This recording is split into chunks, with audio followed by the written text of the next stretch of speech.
Bakit hindi niyo sa hatulan? Ayon sa inyong mga batas. Ngunit, wala sa aming batas ang magparusa ng kamatayan.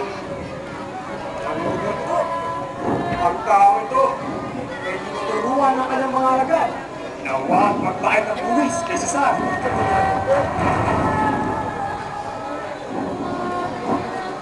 Sinasabi nga rin, isa siyang hari.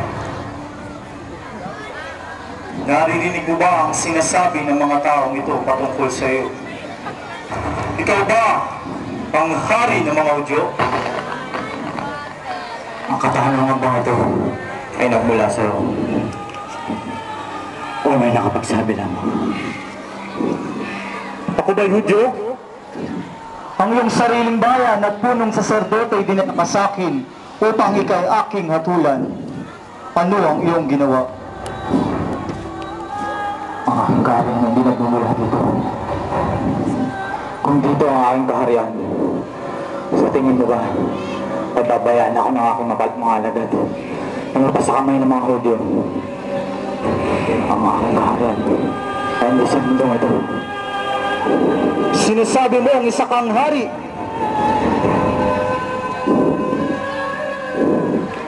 Ako ay nabuhay sa mundong ito. Ako ay nabuhay upang masaksihan ang katotohanan. Katotohanan! Ano ang katotohanan?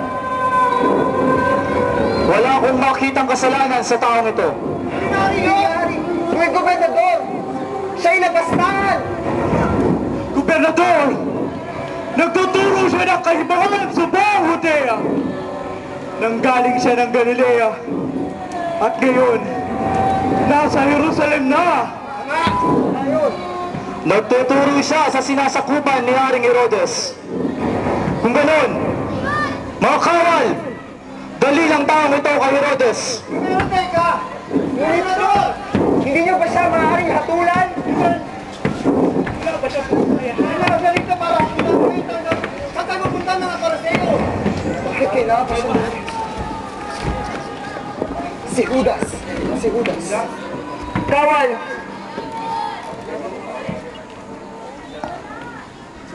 Ano ang iyong kailangan, Judas?